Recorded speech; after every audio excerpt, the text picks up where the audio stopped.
Let's read this question. So this question says two identical 5 kg blocks are moving with the same speed of 2 meter per second towards each other along a frictionless horizontal surfaces. The blocks collides, sticks together and comes to the rest. Considering that two block as a system, इसको system consider करना है. Alright. Calculate the work done by the external forces and the internal forces. So we can write the key concept of this question is work energy theorem लिख लेते हैं. क्या लिख लेते हैं? Work energy theorem will be the key concept of this question. Work energy theorem देखिए बच्चों क्या बताती है आपको. वर्क एनर्जी थ्योरम का स्टेटमेंट ये बोलता है कि देखिए work done bye all the forces, जितने भी फोर्सेस आपके सिस्टम पर लग रहे हैं इन सब का टोटल वर्क डन जो होता है it is equal to change in kinetic energy. मैंने वर्क एनर्जी थ्योरम बच्चों इसलिए बोला ना कि क्वेश्चन में तो मुझे वर्क डन बताना है एक्सटर्नल और इंटरनल फोर्सेस का. इसमें क्वेश्चन में एक लाइन और बोली गई है, ध्यान से पढ़ेंगे. क्वेश्चन तो लिखा है कि considering the two block as a system, दोनों ब्लॉक्स को एक सिस्टम कंसिडर कर लेना है. ठीक है.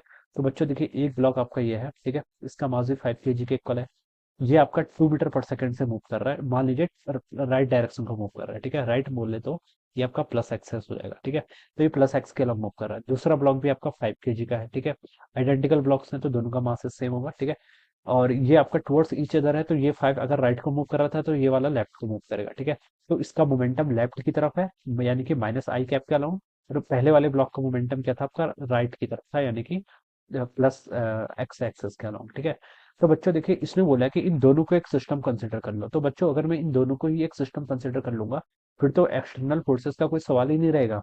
क्यों? क्योंकि देखिए इनके बीच में जो फोर्स होगा, कॉलिजन होगा, इम्पल्स होगा, लगेगा, वो सब क्या होगा इंटरनल की तरफ काउंट होगा. क्योंकि ये तो पूरा सिस्टम ही हो गया ना. अगर मैं एक ही ब्लॉक को मान लीजिए सिस्टम कंसिडर करता तो दूसरा बॉल पे जो के दूसरे ब्लॉक के कारण जो उस पर फोर्स लगते हैं वो एक्सटर्नल फोर्सेस की तरह काउंट होते. लेकिन अगर मैंने इसको पूरा ही एक सिस्टम कंसिडर कर लिया है तब इसमें कोई एक्सटर्नल फोर्स कोई नहीं लगेगा फिर. ठीक है. तो बच्चों मैं यहाँ पर से लिख सकता हूँ since there is no external forces, कोई भी आपका यहाँ पर एक्सटर्नल फोर्सेस नहीं है. तो मैं यहाँ पर से बता सकता हूँ कि एक्सटर्नल फोर्सेस ही जीरो है. तो जो वर्क डन हुआ किसका एक्सटर्नल फोर्सेस का वो तो जीरो के इक्वल आ जाएगा. ठीक है. तो आप ये बता सकते हैं कि एक्सटर्नल फोर्सेस का जो वर्क डन है बच्चों वो किसके इक्वल हो जाएगा आपका जीरो के इक्वल हो जाएगा. Because F external is equal to zero. अब एफ एक्सटर्नल जीरो लिया क्यों मैंने? क्योंकि ये क्वेश्चन है बोला गया कि consider the two system as a system. ठीक. Consider two blocks as a system. ठीक है. तो देखिए पहले पार्ट में बोला था कि calculate the work done by the external forces. तो पहले पार्ट का आंसर तो आपका आ गया कितना zero. There is no external forces. Second में बोल रखा है कि work done by the internal forces. Internal forces तो बच्चों वर्क डन करेंगे. अब कैसे करेंगे ये कैसे बताएंगे? ठीक है.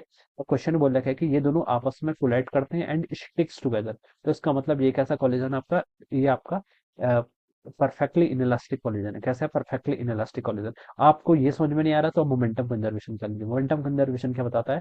अगर देखिए नेट एक्सटर्नल फोर्स जीरो है तो मोमेंटम कंजर्व रहेगा. तो इनिशियल मोमेंटम देखिए कितना है 5 kg का ब्लॉक है. इसकी वेलोसिटी 2 प्लस के अलोंग है तो 2 ले लेंगे. प्लस आपका दूसरा 5 kg का ब्लॉक, इसकी वेलोसिटी माइनस के अलोंग है तो -2 ले लेंगे. ठीक है. ये दोनों आपस में चिपक जाएंगे. फिर 5 और 5 कितना हो जाएगा 10 इंटू इनकी जो कॉमन वेलोसिटी होगी उसको मैंने v लिख लिया. अब बच्चे देखो ये 10 माइनस 10 कितना जीरो. तो वेलोसिटी आफ्टर कॉलिजन क्या हो जाएगी सिस्टम की जीरो के ऊपर. ठीक है. तो इसका मतलब ये दोनों के दोनों क्या जाने हैं आपके रेस्ट पर जाने हैं. ठीक है. तो बच्चों देखिए वर्क एनर्जी थ्योरम का स्टेटमेंट से हमने बोला था कि work done bye all the forces change in kinetic energy के इक्वल होंगे. अब इस ऑल फोर्सेस में आप एक्सटर्नल फोर्स प्लस क्या लिख लीजिए इंटरनल फोर्सेस. ठीक है. चेंज इन काइनेटिक एनर्जी कितनी होती है फाइनल माइनस के इनिशियल. ठीक है. एक्सटर्नल फोर्सेस का वर्क डन ये तो जीरो है. ठीक है. Plus work done by the internal forces ये कैलकुलेट करना है. चेंज इन काइनेटिक एनर्जी देखिए कितनी होगी फाइनल माइनस फाइनल, देखिए दोनों की वेलोसिटी जीरो तो final kinetic energy zero minus initial कितनी होगी हाफ टाइम्स पहले का मास m इंटू उसकी स्पीड कितनी 2, स्पीड का स्क्वायर होता है. ठीक है. दूसरे का भी सेम होगा इसलिए मैंने इसको 2 से डायरेक्ट मल्टीप्लाई कर दिया. तो बच्चों इसको सॉल्व करूंगा तो 2 से यहाँ पर 2 कैंसिल, 5 इंटू 2 का स्क्वायर 4 यानी कि आपका -20 जूल हो जाएगा.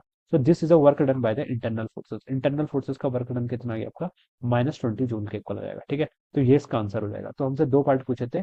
पहले पूछा था work done by the external forces जो कि जीरो के इक्वल आ गया, और work done by the internal forces जो कि आपका -20 जूल्स के इक्वल आ जाएगा. So this would be the answer. Okay. So I hope you all understood this concept. All the best and thank you so much.